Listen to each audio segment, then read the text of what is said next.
Hi. I am, actually, I'm going to put these on to make certain that you can hear me. I've been struggling with the live stream software. I will learn technology better and better as time goes on.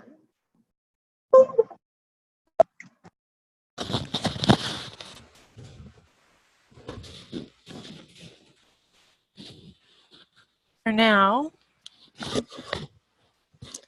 we're going to use what technology I already have to keep us in close contact. I am recording this for my Psychic One, Babalao Psychic Readings. And today is September 2nd, 2019. I'm Esther Powers. I call myself a soul path consultant because I really have no idea. Like any of us, I've got no idea other than the little clues that maybe I've picked up that have helped me. I have learned a few things through my own soul path about auric fields and energy work and all sorts of a little bit of all sorts of things. And in that process, I discovered that I am a reflector, which is an auric field type based in human design that is sort of magnetically reversed from approximately 97, 98% of the population. And it just simply creates a different perspective for myself and for anyone who interacts with me. Today, I am experiencing the first few days of a 33-day challenge that I'm not even very clear on yet by an astrologer that I respect and admire, who calls himself the Peace Dealer. He's a lot of fun to watch and experience on YouTube. And he's also a friend of mine. I'm blessed to call him a friend and business partner in another venture. This 33-day challenge, a part of it is working through the major arcana in the tarot deck. And when I started working with the tarot or whatever pronunciation works best for you, I was in my early 20s. I was dating a fascinating gentleman, and he bought me a deck, and I started using it and enjoyed it very much. And then I met some friends who taught me a lot more about it.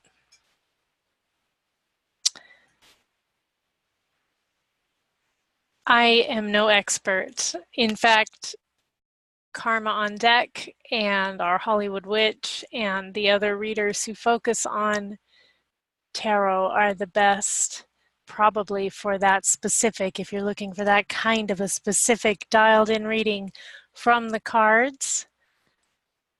It's something that I pull out as a tool on a regular basis to back me up. I always do a spread for myself before I create a video like this.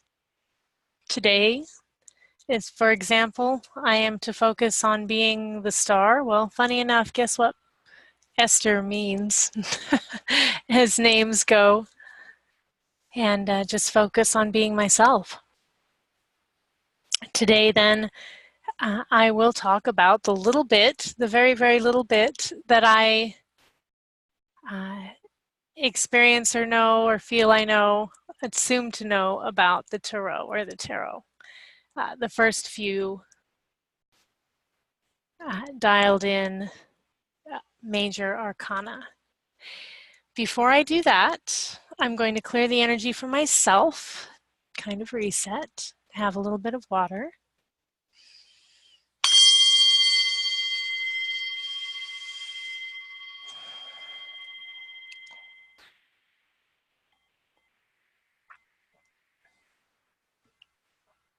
Okay. And let's reach in and do a little divination. It's fun to use books. When I was a child, it was the Bible and searching out verses, and it grew into all sorts of different versions, which are all basically the same, of kind of holding a book in my hands and thumbing through until I feel a reason to stop. Pelican. Today, our animal support, our totem energy is pelican. The pelican has to do with renewed buoyancy and unselfishness. It's a year-round cycle of power. Let's see what I pull out through my scanning here. They were once considered very magical and powerful. An old story tells of how the pelican wounded its own breast and fed its young on the blood. This explains the image of self-sacrifice often associated with it, and has come to be a very Christian correspondence. It often nests in bushes. By avoiding nesting competition with their neighbors, pelicans make room for more of their kind, and it again reflects a kind of unselfishness.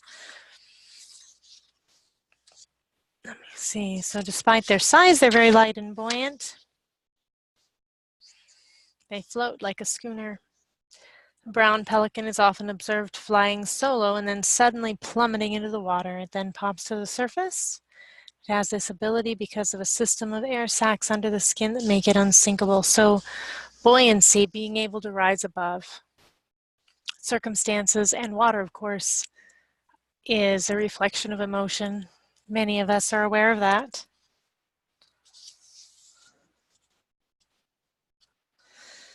So yeah, here we go. Symbolically, this hints at being able to be buoyant and to rest on top in spite of the heaviness of life's circumstances. The pelican teaches that no matter how difficult life becomes, no matter how much you plunge, you can pop to the surface. Pelican holds the knowledge of how to rise above life's trials. The same idea is hinted at in regard to an old belief that pelicans once lived in the desert, in which they fed upon serpents. Wow. So that could go all kinds of ways, ladies, right? Let's do a live together on that one.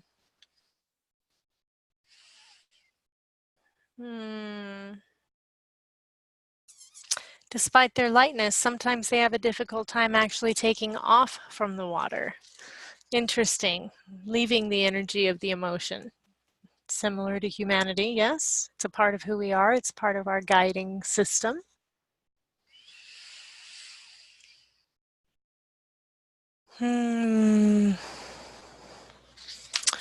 Yeah, the pelican teaches us not how to not be overcome by our emotions. That was the last sentence.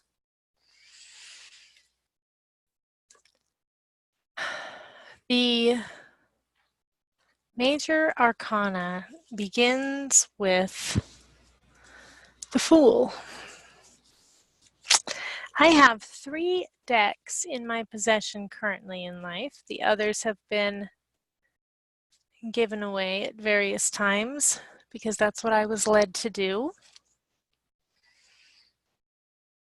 Given to new workers, new readers, other readers. The cards were ready to be in someone else's hands. This is the Fool card from one of the decks that I'm in possession of. This is the Labyrinth Tarot.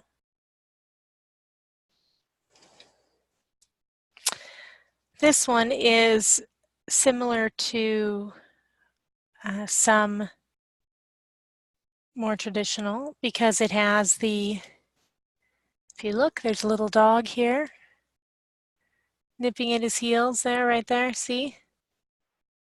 He's got the rucksack and the staff. He's not as young looking in this one as maybe typically depicted in the Fool deck. Like, for example, this one. This one, instead of the dog, has the hawk, looks like. However, he does not have the rucksack. There is the staff above his head. And, you know, I suppose the animal is still, it's all still representing protection and safety in his behalf. And this one, whereas this one did not have the cliff, if you notice, there's no cliff on this one, which the cliff is very typical of the Fool card. Stepping off into the unknown is what this is about. Stepping off into the unknown, trusting our intuition, trusting that things will be okay, interested in the adventure, following the adventure. I feel very personally that this is zero card, this 0 point, and this Fool energy. For me, it's similar to whatever energy it was that was so full of intention to create an incarnation. Each of us in my book are divine masters. We have our souls have an incredible intention ability to be able to synchronize with our parental figures or biological creators or whatever it may be for you individually. And before we were here, and to create this, bio bodysuit, we've all got a different version. And I believe that it's our own intention and our own sense of responsibility that created that. So the Fool, to me, represents that cosmic adventure that our soul is on that created this sometimes really, truly nutty experience as we learn to sort of work with our own minds, our own emotions, our own integration, to integrate our own experiences and create our own real adventure instead of being lost in the spook house, lost in the illusion, the experience that's been created around us and for us. This Fool card, I love this deck. It's the Dolly deck. It's definitely different. Every card has a Spanish. It's really actually in Espanol, and I very much enjoy it. However, typical it is not. This has a staff again, an entire different figure, sort of like the other self or the deeper soul, perhaps. And I love that this blanket over the top of the donkey or mule that he's riding looks so like a butterfly. It isn't, but it looks like a butterfly. The butterfly's up here. Transformation, renewal, all of the things that we associate, of course, with butterflies, and then there's another on the top of his head. This is using Dolly art and creating an amazingly beautiful tarot deck. So very different than the traditional depictions. So the way that I use the cards and the way I've used them for a long time is for myself, because these things are all translated by the subconscious mind to tell messages. We are so flippin' powerful. And for example, we'll close today on the Empress, and this is total TMI. We'll close today on the Empress because the Empress came through last night, and I slept very, very deep through last night. And then a couple of times today, I was planning to go live earlier or attempt to record a video earlier. And instead, I went deep. I crashed out. But anyhow, last night, I had some lucid dreaming, and a part of that was picturing that I started my period, and that would have been early. So that was whatever. However, I'm practicing the Empress card today, and so, about 12 hours later, probably after I had that dream, bing bong, time to go. Welcome to ladyhood, and it's really blessed, a beautiful thing when timing can happen like that, when it's energies in alignment. So here we go. You're getting my some of my earliest actual doing this work on any sort of video, whatever this work is, talking about this, being open and sharing anything that's my experience. And I look forward to actually being live because I only just realized I'm not live. I will need a mediator, I'm sure, a chat room coordinator when I do these things, because I do get very much focused on the message and the channel, the information, and I kind of just hope it ends up being of value.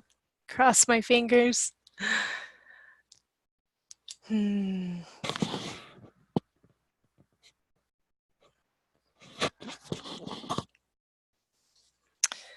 I appear to be missing cards. Oh, there they are. Of course I'm not missing cards. That would be ridiculous. I have, however, spread them about a bit. There we go. Okay, so card number 1 in the Major Arcana is the Magician. The Magician is the only card that I'm aware of who consistently on every deck has all 4 tools at his, I'm not going to use the word disposal, at his availability. They're all there, ready to be picked up. The sword, the staff, the cup, and the coin, the pentacle. There's so many different ways that different decks will reflect these things, but they're all the same. Diamonds, hearts, you know, spades and clubs. In this deck, what I loved about the day that was the Magician, there are a few things I loved. This is my 4th day now working with the Empress. The Magician in this deck, these 3 decks are all a little different. Now, typically, a Magician will have a hand up and down like this, and as above, so below sort of effect to the card with his body language. He has on the table there each of the elements. They're not real easy for me to see in this deck. It's a tiny card and my eyes are not used to this light. We'll get there. Whoa! There you go. So he's kind of typical magician look. Very serious fellow, yes. Very serious. This fellow, as this deck seems to portray a little younger group anyhow, is barely outside of the Fool. Yeah. He has this one has the caduceus staff as well as the coin, the sword, and the cup. There's the cup, see? As above, so below, very typical style portrayal. So with the Magician, this is when I caught the piece dealer actually putting out his challenge, which again, I still don't totally understand all the rules of, but that's okay. This alone is plenty. The Magician was the card that he put out that day. And he said, set an intention and just towards health, finances, relationship, whatever it is for you, and see what comes. And the Magician day, so I did that, went to sleep. We also wrote out a sort of a dreamscape, you know, somewhere in the future. How we were going to wake up one morning and what that dreamscape would be like. That world, that reality at that time and place. So the next day, it was disclosure that we were going to be starting with my other business, which is related to DNA-specific nutrition. Super exciting stuff. Reach out to me about that if you want to know more. We were offered a bonus opportunity, a reset that is pretty cool. So that's a nice bump in the month for me. Excitement, something to pursue. And, oh, there was something else. I work in the mortgage business as well, and there are some opportunities for our veterans right now that I can support with. So there was more financial opportunity, all being of service in all directions for all of it. It's so cool. So that was my magician experience. And that reminded me of this one. This is one of the only magicians I've ever seen, of course, because we're using Dolly art, where he is with his arms grasped. Isn't that interesting? The others are all as above, so below. That's portrayed more in the kind of the gazebo churchy feel behind him. And this table is very, very magician-like, isn't he? The little mustache and the whole bit. So this to me is like what the piece dealer was asking us to do, just set the intention. Just set the intention and know that it'll show up. Something interesting will show up. Ask what surprise could show up and roll with that. Have fun with that. That's what this is about, actually. This is one earring that I found one day, and the reason that it's interesting to me, this apartment complex, the community that I live in, we have really great communication. So I sent out a note to our group, our community awareness group, when I found it and said, hey, somebody's missing an earring, and nobody picked it up. Well, one of the ways that I've been noticing signs for many years with regard to the angels is when a feather of a different sort is directly in my path while I'm walking, and that's the way that this came about. So because it's permanent, unlike the other feathers that I have collected, you know, permanent for wearing and being a part of things, it became a talisman, magician item, yes. So that's the magician this week. That's the little bits. I don't expect, and I hope that you don't take my perceptions of these cards to heart. There are many, many, many, many, many, many, many, many ways to learn about and discover this for yourself. This is only meant to be a piece of that, a place where you can kind of take a look at it, whatever deck you may have. It might spark some thoughts and open up your mind. The power comes from our connection to the all-mind, the subconscious connection between each other is what allows us to read with each other. And that all-mind superconscious connection is where the information's all coming from. So this just dials it in so that our conscious human brain and our conscious reality can do something with it. Our subconscious can take the little bits of information that show up in the form of symbols and pictures and the combination of different cards in the spread and placement and things like this, as strange as it may seem to us, there is a sacred geometry aspect to all of this, and our subconscious knows what to do, and it can really just ease the pressure and help us to have a clearer perspective of where we're going. And in fact, overanalyzing can be detrimental. So attempting to figure out specifically, well, this card means this, so it couldn't possibly be that, it's not very helpful, I think. For me, if it's coming up out of you and that's what you see in the card, sometimes the card will be pointing at another card. Sometimes there will be, sometimes the people in the cards will look exactly like somebody in your life or someone in their lives who you're reading with. It's never in my book reading for, it's always being with, reading with, healing with others. We are all divine masters, and so it's a do with process.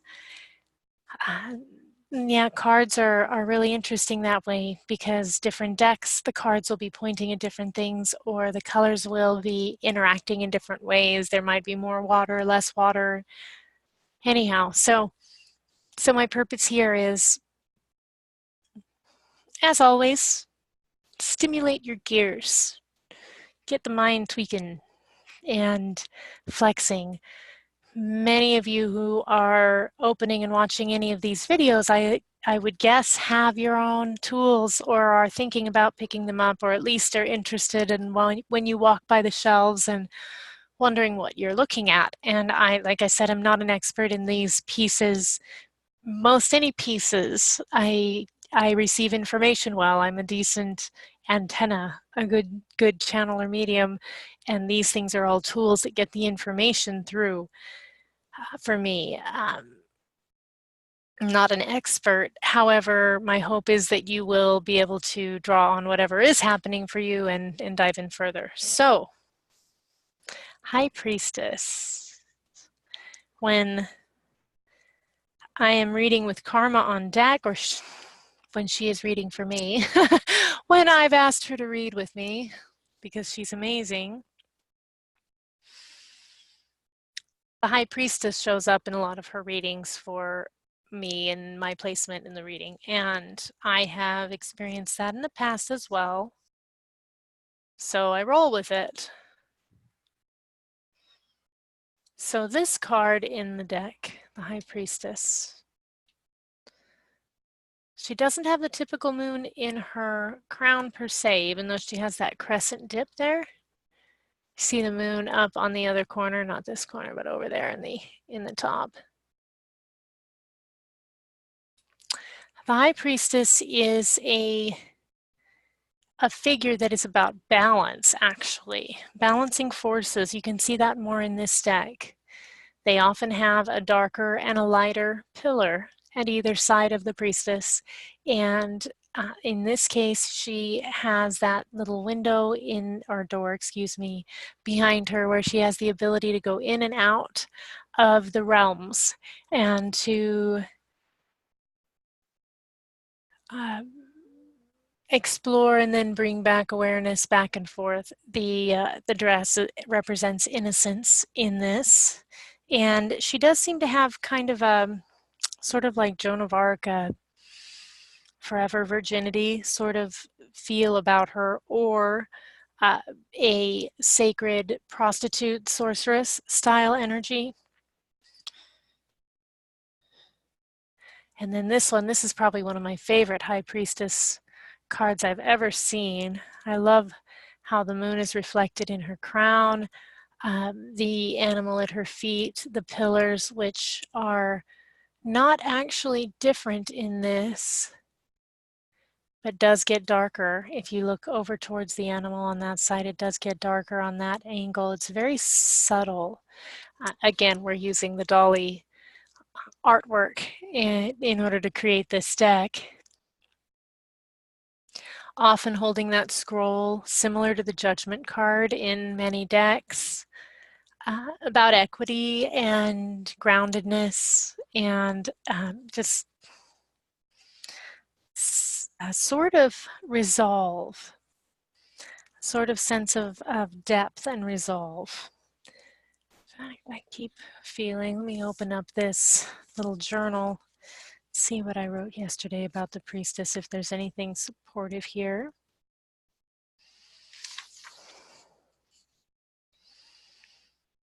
So eternal depth, beauty of a deeply grounded nature, wisdom, openness, and receptivity, uncompromising. However, at the same time, in complete and utter surrender of flow with alignment. So in complete and utter surrender of flow with alignment, moment to moment. And then I wrote some things about the Queen energy, which actually started flowing into the Empress, who I had forgotten is the number 4 card. And that is where I have been working with last night and into today. I don't think I turned my AC on low enough. I'm doing energy and getting warm in here for me.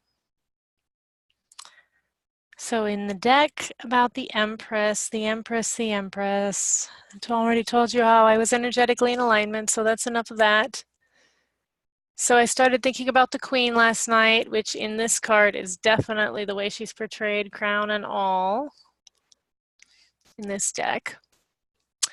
Again, reference to the moon, feminine, divine feminine. This one, she has her breasts out and everything. Ooh, that's a good card. Very, very detailed pictures in this one, and it's black and white, and lots of information for the subconscious that the conscious mind doesn't necessarily pick up on, which is a beautiful aspect of this deck, actually. Very helpful sometimes when the mind's in the way. And then this is more your typical Empress. Obviously, a little bit, or kind of subtly, you know, you're kind of thinking, is she pregnant? Oh. So representing the flow of the feminine, the divine energy with the emotion and the water. She's definitely a nature girl, got the crown going on again. Even the flowy hills behind, you know, very soft and breast-like. Typical as like earthy feminine energy as you can get is kind of the way that the Empress card was always depicted to me. That's the big belly, the womb energy.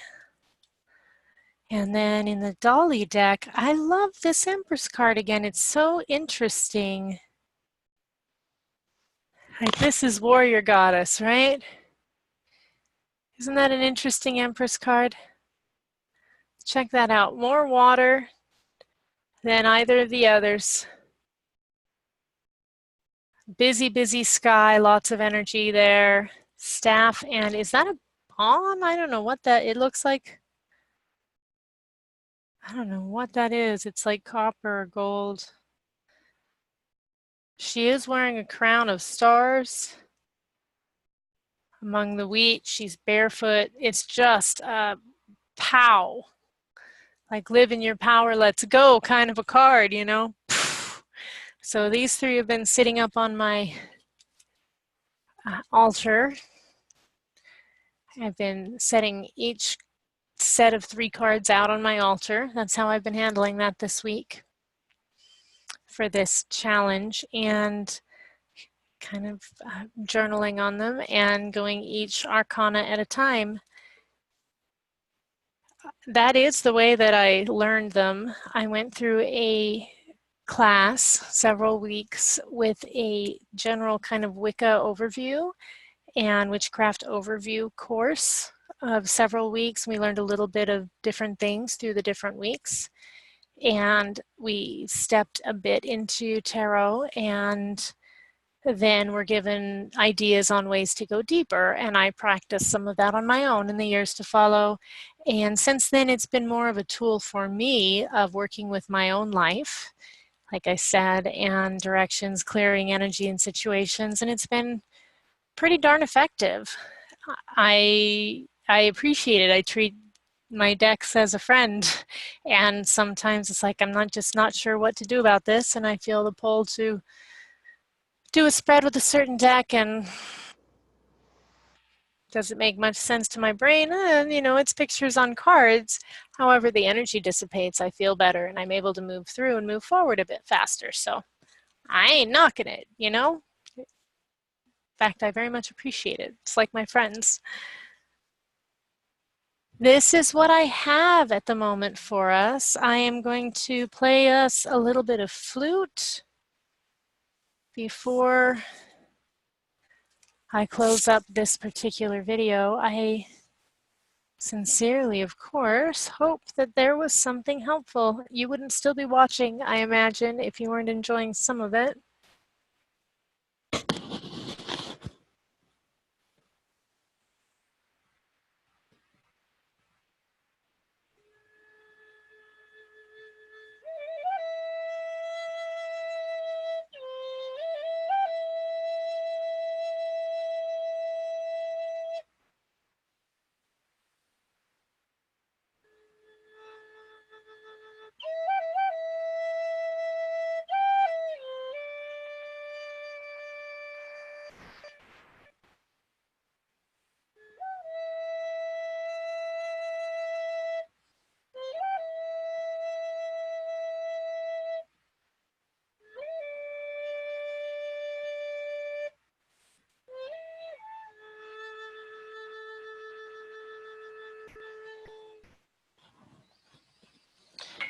Oh,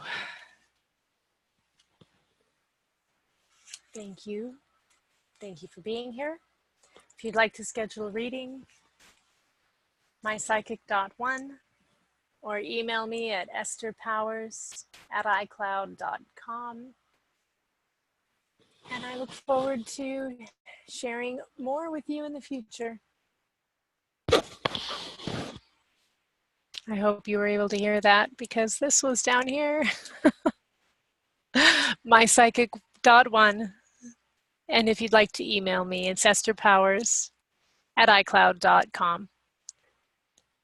You can also find me on Facebook. And I'll look forward to sharing next time. Bye now.